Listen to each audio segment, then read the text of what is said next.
भनेपछि आज हामी चाहिँ महावीर पुन्जीको चाहिँ एकदमै खतरनाक थग लाइफ मोमेन्ट चाहिँ रियाक्ट गर्न गइरहेछौँ। लेट्स सी होइन कस्तो हुनुहुन्छ, के हुन्छ। I mean too much excited. सिधा कुरा, नो बकवास। उहाँको लाइक अलवेज मनपर्छ मलाई। सो लेट्स सी कस्तो रहेछ त। नेपालमै बसेर केही गरौँ भन्ने युवाहरूलाई चाहिँ के सन्देश दिन चाहनुहुन्छ? जेसुकै गर भन्ने सन्देश दिन्छु। होइन बस्नु मन लाग्छ भने बस्नुहोस्। मैले जबरजस्ती बस्नुहोस् भन्नु बस्ने कुरा त होइन। आविष्कारक हुनुहुन्छ यो क्षेत्रमा तपाईँले के गर्दै हुनुहुन्छ त? अब के गरिन्छ भन्ने कुरा त अहिले भन्ने कुरा होइन क्या।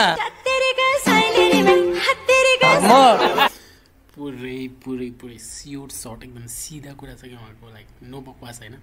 यति सोझो हुनुहुन्छ कि उहाँ, यति सोझो हुनुहुन्छ कि यति ननसेन्स कुराहरू केही पनि छैन। पुरै नो फिल्टर कि यस्तो क्लिन मान्छे हुन्छ उहाँले। अब कसरी ह्यान्डल गर्नुहुन्छ है त्यसको लागि बिग क्वेसन मार्क नै छ।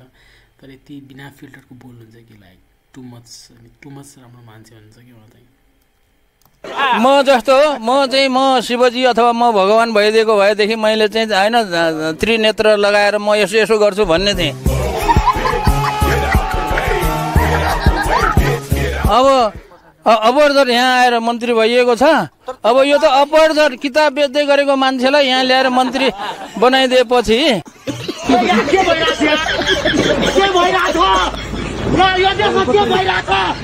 बाटो हिँड्दै गरेको मान्छेलाई के गरे यार? के हो?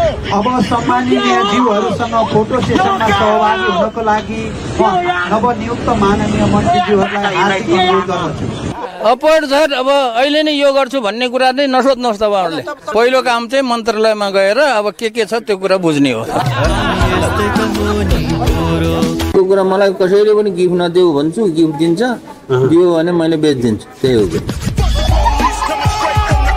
खास कुरा के हो भने म र गल्लीको कुकुरमा फरक छैन।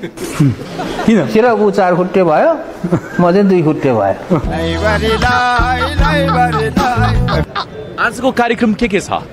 आजको कार्यक्रम धर्ना बस्ने छ। यहाँ कोही यस्तो कार्यक्रम हुँदैन। जसलाई जे बोल्नु मन लाग्छ बोल्ने, बाटोमा बस्ने, भात खाने, अब मोमोसम्म के ल्याएर खाजा खाने होइन, मजासँग चाहिँ धर्ना बस्ने। यो हो त्यो तरिका। टु मच लाइक के भन्ने उहाँलाई नै एकदमै कति बिना फिल्टरको बोल्नुहुन्छ। एन्ड टु मच एक्साइटेड छु उहाँले चाहिँ के नयाँ नीति लिउँ। एन्ड रिसर्चहरू त एकदमै बुद्धिजीवी मान्छे त हुन्छ। तर त्यही हो, यसमा पोलिटिक्समा दाउपेच गर्न आएन भने थिचोमिचो भइहाल्छ। अब केस कसरी उहाँले ह्यान्डल गर्नुहुन्छ बिग क्वेसन मार्क छ है त्यसमा चाहिँ। आविष्कार अनुसन्धानको लागि नारा लगाउने होइन, अनि जतिसम्म बस्न मन लाग्छ बस्ने, अनि चाहिँ अल्छी लाग्यो भने जाने। हजुरले चाहिँ सेवा सुविधाहरू छोडिरहनु भएको छ, हजुरको केही छ त्यस्तो मन्त्रीहरू बन्दै गर्दाखेरि? अब सेवा सुविधा मलाई केही पनि चाहिन्न। म चाहिँ अब मन्त्रालयमै बस्ने हो, त्यहीँ ओछ्यान लाउने हो, त्यहीँ सुत्ने हो। जनताले निशुल्क शिक्षा पाउँछन् त अब मन्त्री हुँदाखेरि? अरे म मन्त्री हुँदैमा निशुल्क शिक्षा कसरी दिने? म भगवान हो र भनेको। सबैभन्दा भ्रष्ट नेता कि सचिवहरू हो? सचिवै हो। सचिवहरू र नेता दुइटै हो। तर नेतालाई भ्रष्टाचार गर्ने उपाय बताइदिने चाहिँ सचिव हो। तिमीहरूलाई कोरिया नजाऊ, यहीँ बस भन्न आएको होइन। फेरि यहाँ नडर है, जाऊ भन्न आएको। बरु जाऊ। किनभने किन जाऊ भन्छु भने नेपालमा अहिले बसेर जागिरै पाउँदैन। अनि के आज आऊ देश बचाऊ भनेका छन् त जनताले यति बेला त?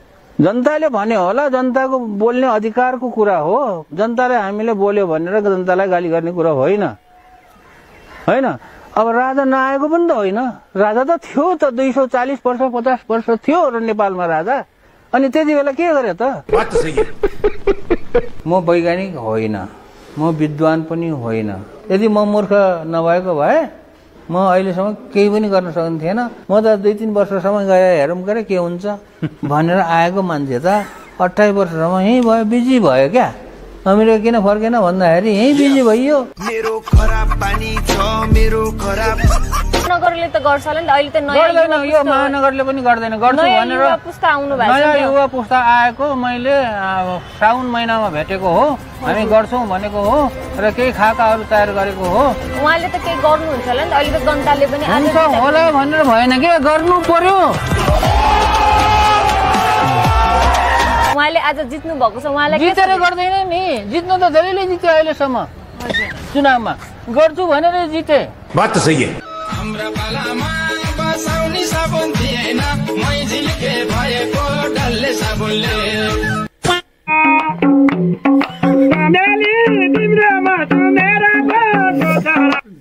डान्स त पुरै पिक छ कि पिकमा गयो।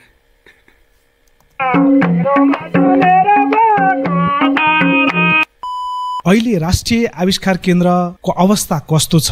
साँच्चै नै भन्ने हो भने राष्ट्रिय आविष्कार केन्द्र खोलेको 5 वर्ष भयो। एउटा मान्छेको बच्चा जन्मेर 5 वर्षमा कत्रो हुन्छ त्यत्रै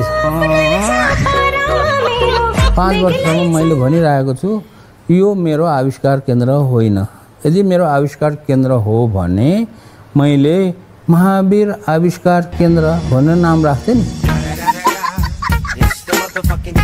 ल्यापटपले ठ्याक्क अनुहार थिक्दो रहेछ कि खत्तम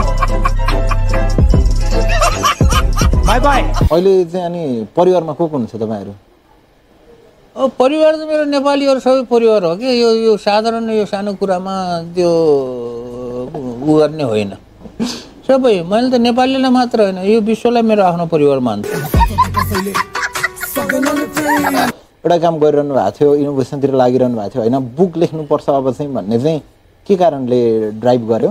त्यो कुरा त्यो बुकमा छर्लङ्ग सुरुको पेजमा चाहिँ छर्लङ्गै पारेको छु।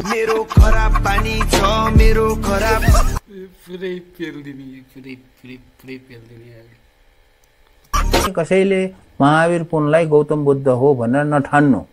तिमीहरू अहिले पो फेसबुकमा छ र त्यहाँ कहाँ छ के छ मैले भेटेर कुरा गरे ठोक्न पाइँदैन। मेरो अगाडि मलाई यो भनिस् भने म ठोकिदिन्छु।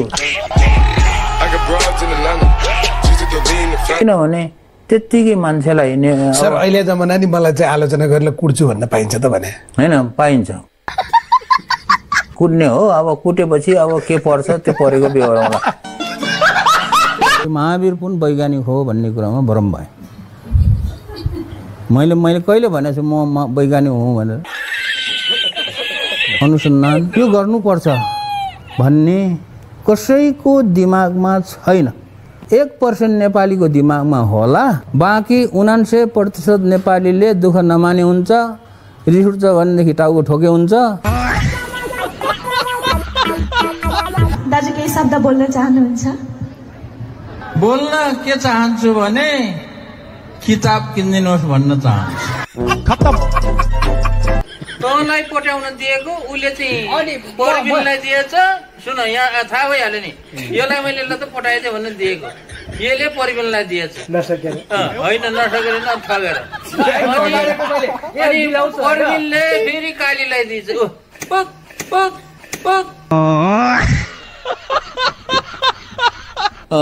अस्तिसम्म मलाई थाहा थिएन भने धरानको मान्छे पानी खान नपाएर मर्या रहेछ भन्ने थाहा। पैसा हुँदाहुँदै पनि बुद्धि हुँदाहुँदै पनि पानी ल्याएर खान नसक्ने मान्छेहरू किन धरानमा बस्यो होला जस्तो लाग्छ मलाई। नसिका मलाई नसिका तेरो शैली नसिका। 68 वर्ष पुग्नु भयो? 69 पुग्यो, अब 70 पनि पुग्छ।